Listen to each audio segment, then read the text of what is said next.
본 영상은 투자 판단에 대한 참고용이며 모든 투자의 책임은 투자자 본인에게 있음을 알려드립니다.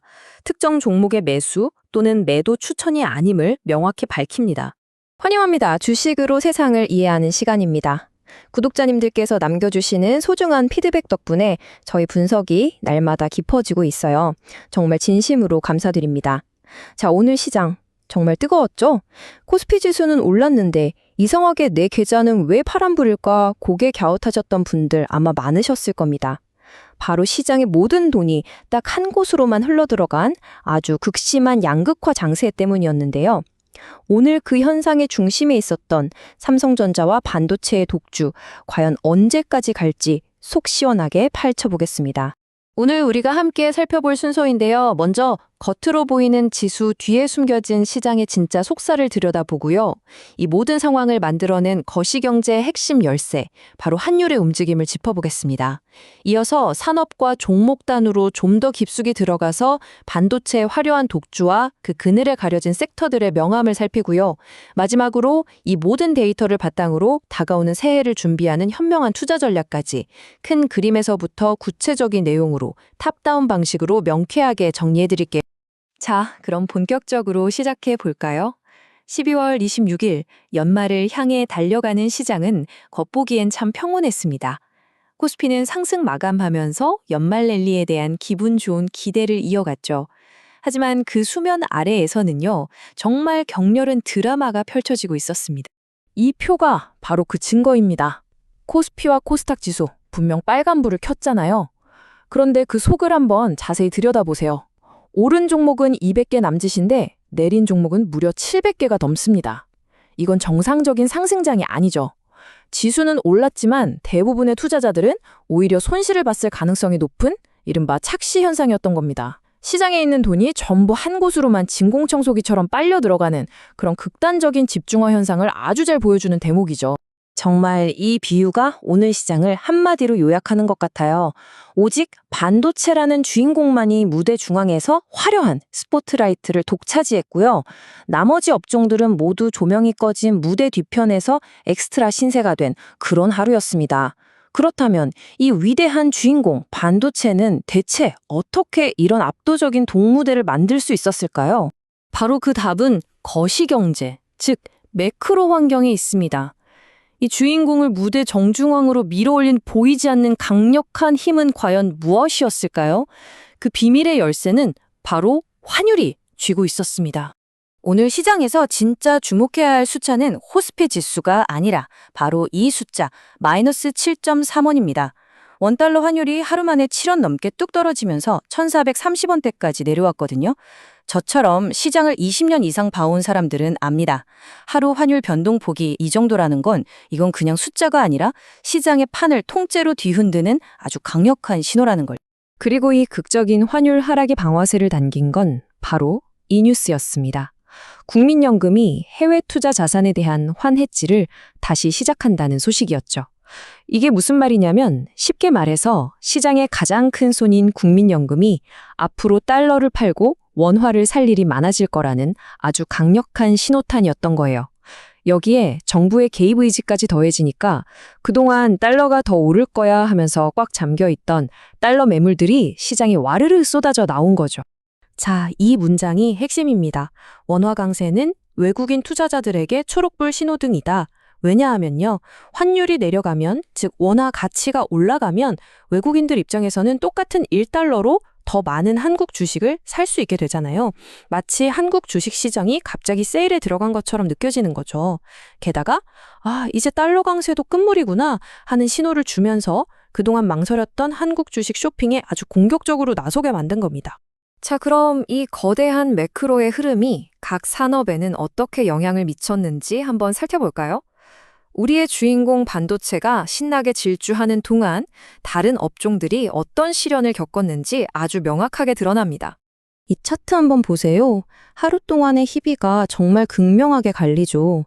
반도체가 속한 전기 전저업종이 2.5% 넘게 급등하는 동안에 건설이나 오락모나 같은 업종들은 2% 넘게 급락했습니다.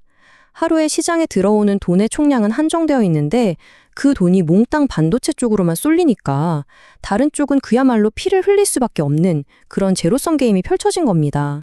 그리고 이 대신증권 리서치센터의 차트를 보면 오늘의 현상이 결코 하루아침에 벌어진 일이 아니라는 걸 알 수 있습니다. 2025년 한 해 동안의 누적 수익률을 보세요. 코스피가 71% 오르는 동안 반도체 업종은 무려 144%나 급등했습니다. 물론 기계 업종이 숫자상으로는 더 높지만 시장 전체에 미치는 영향력이나 자금의 집중도를 생각하면 올해 시장의 주인공은 명실상부 반도체였죠. 오늘의 급증은 바로 이 거대한 흐름의 정점을 찍은 클라이맥스였다고 볼 수 있겠습니다. 자, 그럼 이제 현미경의 배율을 더 높여서 개별 종목단으로 한번 들어가 보겠습니다. 오늘 시장의 역사를 쓴 핵심 플레이어들은 누구였고 또 어떤 사건들이 이들을 움직였을까요? 오늘의 주인공, 삼성전자를 사상 최고가로 이끈 세 가지 완벽한 순풍입니다. 하나씩 짚어보죠. 첫째, 노무라 증권이 2026년에 삼성전자 영업이익이 133조 원에 달할 것이라면서 목표 주가를 16만 원으로 아주 파격적으로 올렸습니다. 둘째, 차세대 메모리인 HBM4를 내년 2월에 세계 최초로 양산할 거라는 시장의 기대를 훌쩍 뛰어넘는 서프라이즈 같은 보도가 나왔고요. 그리고 마지막으로 앞서 설명드린 워낙 강세라는 든든한 매크로 바람이 불면서 외국인들의 매수 버튼을 마구 누르게 만들었습니다. 그야말로 퍼펙트 스톰이었죠. 반도체가 이렇게 환호하는 동안 한때 시장의 왕자를 차지했던 2차 전지는 그야말로 눈물을 흘렸습니다. 삼성전자와 SK하이닉스가 HBM 기대감으로 날아오를 때 LG에너지솔루션은 혼다와의 합작공장 자산을 4조 원 넘게 매각했다는 소식이 들려왔죠. 물론 재무구조를 개선한다는 긍정적인 면도 있지만 지금처럼 전기차 수요가 둔화될 거란 우려가 큰 상황에서는요. 시장이 이걸 미래 투자를 줄이는구나 하는 부정적인 신호로 받아들여버린 겁니다. 업황에 대한 불안감이 투자 심리를 순식간에 얼어붙게 만든 거죠. 물론 시장의 모든 이야기가 반도체와 2차 전지에만 있었던 건 아닙니다. 좀 더 시야를 넓혀볼까요? 먼저 정의선 현대차 회장이 자율주행을 적극 지원하겠다고 한마디 하자 관련주들이 일제히 강세를 보이면서 새로운 테마의 가능성을 보여줬고요. 또 내년 초에 있을 CS 2026을 앞두고 로봇 관련주에도 기대감이 쏠쏠 유입되는 모습이었습니다. 반면에 원화 강세는 수출 기업들한테는 악재로 작용했는데요. 특히 해외에서 달러로 돈을 버는 비중이 높은 조선이나 방산업종은 실적이 줄어들 거라는 우려 때문에 주가가 힘을 쓰지 못했습니다. 자, 그래서 가장 중요한 지점이죠. 이렇게 어지럽고 한쪽으로만 돈이 쏠리는 시장에서 우리 투자자들은 대체 어떻게 대응해야 할까요? 연말과 연초를 관통하는 데이터 기반의 투자 전략을 한번 살펴보겠습니다. 이 대신증권 차트가 아주 재미있는 힌트를 하나 주고 있습니다. 2000년 이후 연말 연시 시장의 패턴을 분석한 건데요. 놀랍게도 거의 매년 반복되는 흐름이 있어요. 바로 연말 배당을 받으려고 고배당주에 몰렸던 자금이 배당받을 권리가 사라지는 배당락일 이후에는 다시 성장주 쪽으로 싹 이동하는 경향을 보인다는 겁니다. 시장에서는 이걸 1월 효과라고 부르기도 하죠. 과거의 데이터가 우리에게 힌트를 주고 있는 셈입니다. 이 역사적 데이터와 현재 시장 상황을 종합해서 딱 세 가지 전략을 제안합니다. 첫째, 위험 관리입니다. 반도체 쏠림이 과열 양상을 보이는 만큼 지금 흥분해서 따라 들어가는 추격 매수는 정말 위험합니다. 만약 접근하신다면 철저하게 나눠 사는 분할 매수로 리스크를 관리해야 하고요. 둘째, 기회를 잡아야죠. 방금 본 데이터처럼 배당락 이후에 성장주로 자금이 이동하는, 즉 수급 로테이션에 대비해야 합니다. 실적은 좋은데 주가는 소외된 업종에 미리 관심을 가져야 할 때입니다. 마지막으로 내 포트폴리오를 한번 점검해 보는 겁니다. 그동안 철저히 외면받았던 2차 전지, 바이오, 소프트웨어 같은 섹터에서 기술적 반등의 기회를 찾으면서 포트폴리오의 균형을 맞출 필요가 있습니다. 오늘 분석의 핵심 포인트를 정리해 드릴게요. 결국 가장 중요한 건 기본으로 돌아가는 겁니다. 한쪽에 모든 걸 거는 몰빵 투자 대신 포트폴리오를 골고루 다각화하고 뜬 소문이 아니라 실적이 아는 펀더멘털에 기반해서 투자해야 합니다. 하루하루 등락에 일희일비하지 마시고 긴 호흡으로 시장을 바라보는 것, 그리고 오늘 시장에 키를 주고 있었던 이 환율의 움직임, 앞으로도 계속해서 주시하는 것이 중요합니다. 이렇게 오늘의 시장을 깊이 있게 들여다봤는데요. 이제 질문은 하나로 모아집니다.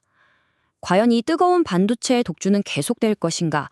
아니면 시장의 스포트라이트를 받을 새로운 주인공이 등장할 것인가? 여러분의 생각은 어떠신가요? 이 질문에 대한 답을 찾아가는 여정에 저희 분석이 좋은 나침반이 되기를 바랍니다. 오늘 준비한 내용은 여기까지입니다. 저희 분석이 도움이 되셨다면 구독과 좋아요로 꼭 응원 부탁드릴게요. 더 깊이 있고 통찰력 있는 분석으로 다시 찾아뵙겠습니다.